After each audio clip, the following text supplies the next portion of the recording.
வாங்க வணக்கம், welcome to குக்கீஸ்வெல் channel.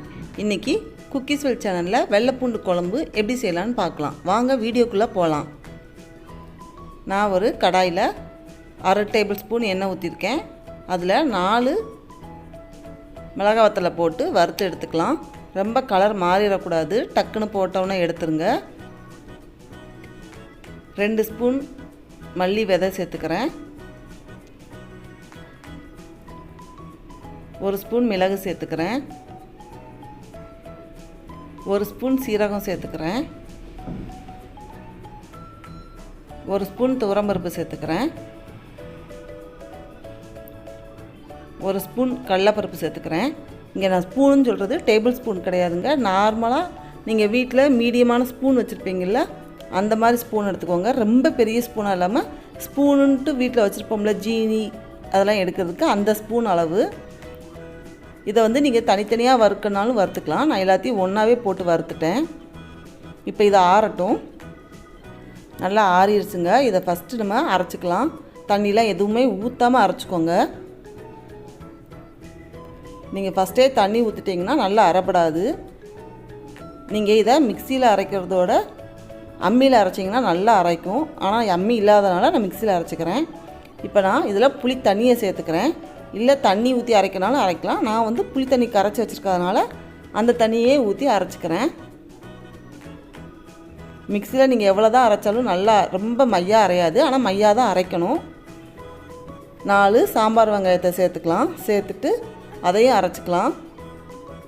அரைச்சிக்கிட்டு நான் ஒரு பெரிய எலுமிச்சம்பழம் அளவு புளி எடுத்து ஊற போட்டு கரைச்சி வச்சுருக்கேன். அதில் நம்ம அரைச்ச இந்த பேஸ்ட்டை கலக்கிக்கலாம். இந்த குழம்புக்கு தேவையான உப்பையும் நான் இதிலே சேர்த்து கரைச்சிக்கிறேன்.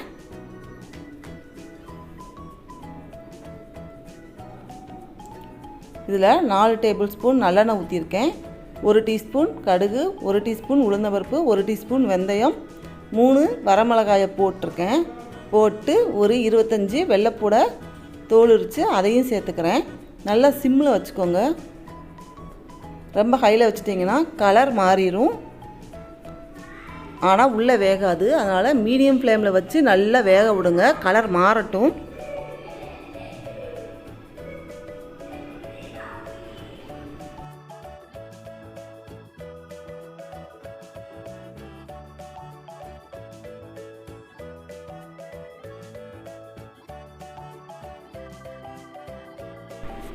இப்போ ஓரளவுக்கு வெள்ளைப்பூடு கலர் நல்லாவே மாறிடுச்சு. நான் சிம்மில் வச்சு தான் வேக விட்ருக்கேன், அதனால் நல்லாவும் வெந்திருக்கும். இப்போ நம்ம கரைச்சி வச்சுருக்கிற அந்த புளித்தண்ணியை இதில் சேர்த்துக்கலாம். நான் இதில் ஒரு 1/2 டீஸ்பூன் மஞ்சள் தூள் சேர்த்துக்கிறேன். சேர்த்துட்டு அதையும் நல்லா கலந்து விட்டுறலாம். நம்ம ஊற்றிருக்கிற எண்ணெய் பிரிஞ்சு வர்ற வரைக்கும் இது நல்லா கொதிக்கட்டும். இப்போ பாருங்கள் எவ்வளோ தண்ணியாக இருக்குது. ஆனால் கொதிச்சதுக்கப்புறம் ஓரளவுக்கு கட்டியாயிரும். இது வெள்ளைப்பூடு புளி குழம்புன்றதுனால வத்தக்குழம்பு மாதிரி ரொம்ப கட்டியாக இருக்கக்கூடாது, அதே சமயம் புளித்தண்ணி மாதிரி ரொம்ப தண்ணியாகவும் இருக்கக்கூடாது. இந்த எண்ணெய் பிரிஞ்சு வந்துட்டாலே போதும். இப்போ பாருங்கள், நான் உங்களுக்கு காமிக்கேன் எந்த மாதிரி பதத்தில் இருக்கணும்னு. ஓரளவுக்கு இந்த மாதிரி தாங்க இருக்கணும். ரொம்ப சுண்டை வச்சிட்டிங்கன்னா அது வத்தக்குழம்பு மாதிரி ஆயிரும். ஸோ இப்போ நம்ம ஆஃப் பண்ணிடலாம்.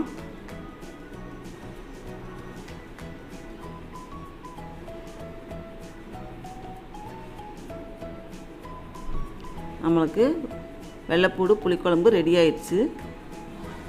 நம்ம இதை வேறு ஒரு பாத்திரத்தில் மாற்றிக்கலாம். நல்லா சூடான சாதத்தில் போட்டு பிசைஞ்சு சாப்பிட்டா சூப்பராக இருக்கும். நல்லா நம்ம நிறையா தான் ஊற்றிருக்கோம், அதனால் தனியாக ஊற்றணும்னு அவசியம் இல்லை.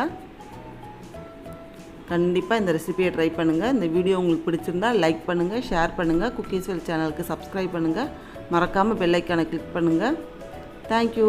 தேங்க்ஸ் ஃபார் வாட்சிங்.